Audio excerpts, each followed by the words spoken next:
So I have another one.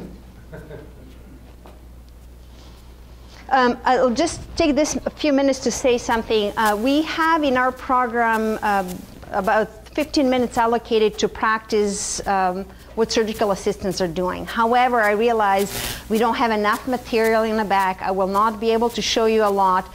And so instead, I'm going to show you some other presentations that I have prepared to give you an idea how you can train yourself or train your staff to do graft dissection and placement. Okay? I have nothing to disclose, no matter how, when we take, this is not the updated version. No, this is not the updated.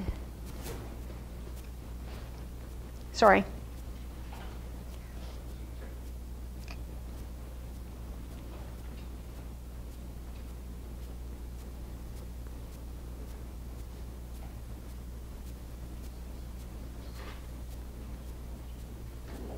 I was telling, when I started working in hair restoration, it was 23 years ago, and we were doing plugs at a time, cutting them in quarters and halves, and we were doing 80 grafts a day per patient, and that was a big case.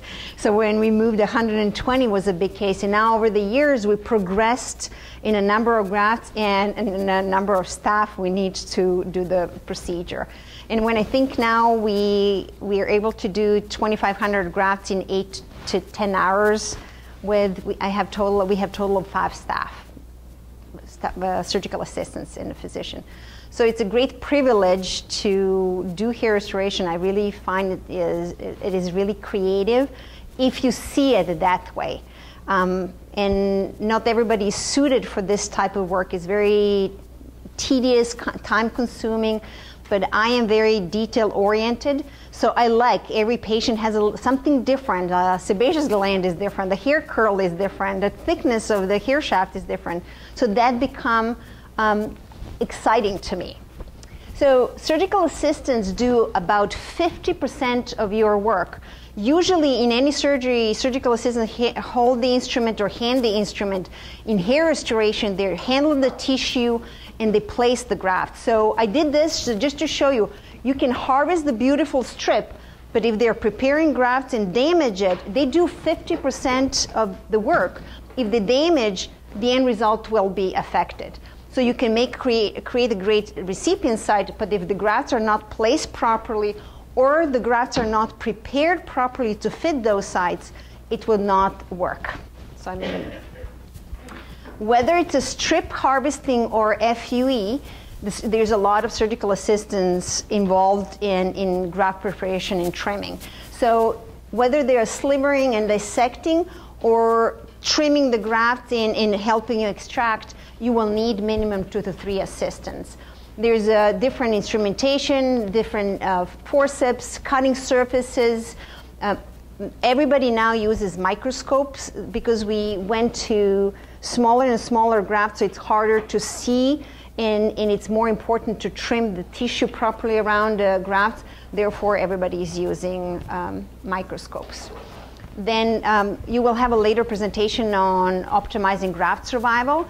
The killer number one of the tissue and graft survival or tissue is hydration. So if they are not hydrated properly, the graft, they dry and they die. So it's very important that the moment they come out of the body, they go into holding solution. From the holding solution, when they are dissected, they have to be hydrated. When they're placed, they have to be hydrated. So this is very important. There are different storage solutions. You will learn about that, and they need to be chilled. Graft preparation coming from the strip, and I stretch this so that you can see. Hairs don't grow in rows, and the groupings are different. So the idea is the first cut through the tissue is called slithering. So the cut goes in and envision the rows of follicular units, and then I slide my blade through, and I'll have a video at the end for you to see.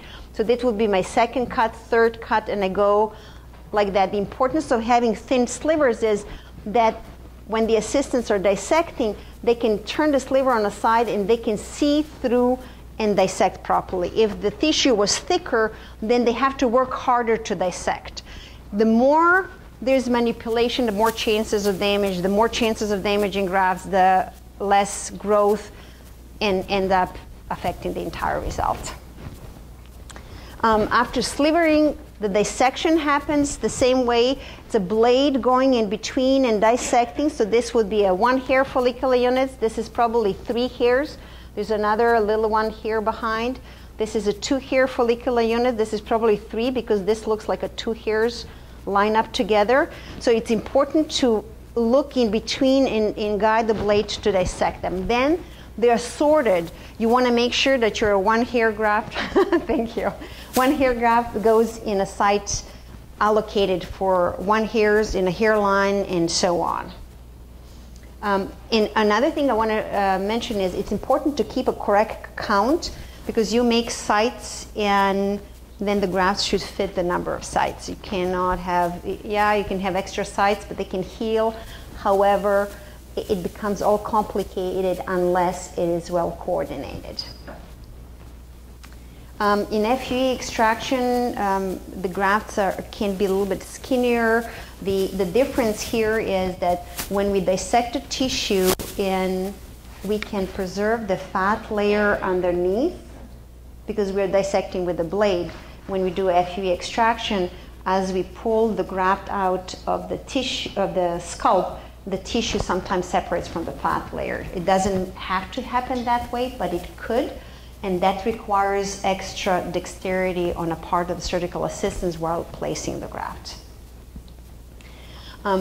Paying attention to how grafts are prepared can make a difference between this result and that result. That's how bad, and this is just borrowed image, but the idea behind it is if the tissue is not held hydrated, if it's not prepared correctly, if there is a transection, and I will show you what that means, the end result can be significantly affected. So you as a physician can create a beautiful site, harvest the strip beautifully, and then in the process of dissection and placement, tissue gets damaged and then the result is totally affected. And it's important for you to understand what is happening when and how so that you can correct if something or provide a quality control. Hydrated tissue looks shiny. Dry tissue looks like dull on a mat. So I made these to show you, intentionally kind of dry them a little bit more so you can see a stark difference between the two. You as a physician, you should be able to just glance and see whether the tissue is hydrated or not. Transection, the intact follicular units survive better. There's several studies showing that if, and I'll cover this later, the different level of transection here may survive, but we're not sure. So the best is to keep from the bulb to the top intact. And if you look at the sliver, if the transection happens on this side, it means it happened during the harvesting. If it happens on this flat side, that means it happened during the dissection. So looking at the sliver, you should be able to say who did what, whether you made it. So this is the quality control. Intact follicular units, there's a study showing that the intact follicular units survived better than a transected.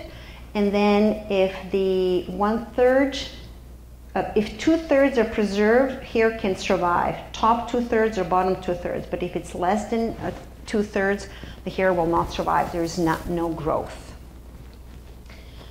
This is the difference between naturally looking result and not naturally looking result. This is the hair that was too big of hairs were placed in a hairline, and then this is 1 and 2 hairs to soften a hairline. I included a lot of photos to show you what the bad result will look like.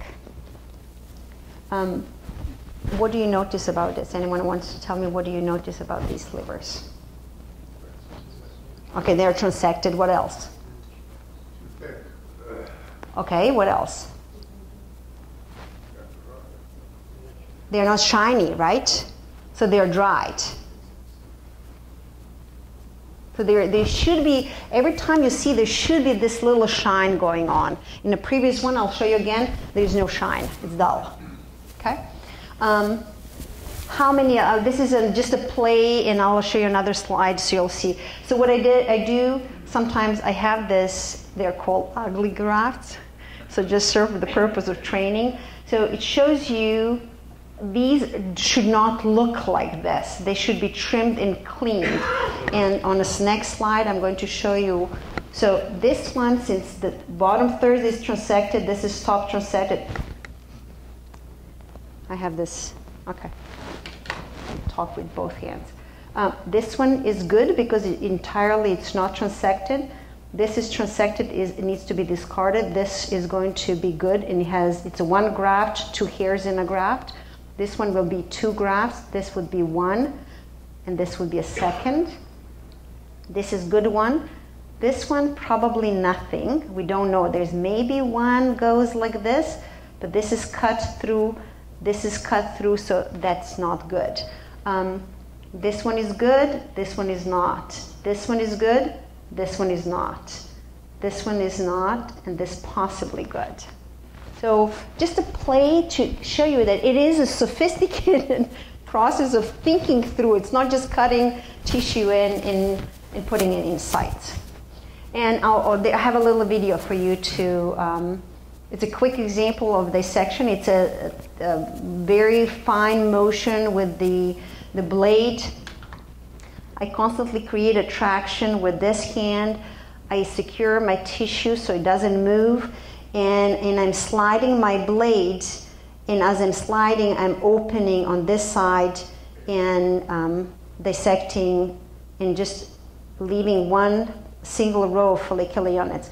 Slithering is the hardest, the most important. If the hairs are transected in the slivers, everything is damaged. So it is important that slivers are made correctly. So it's the hardest skill to learn. So you teach someone to do dissection first, placement second, and then slivering. And then trim the fat. And this is just going to give you an idea of what it looks like. There's a saying in medicine says, see one, do one, teach one.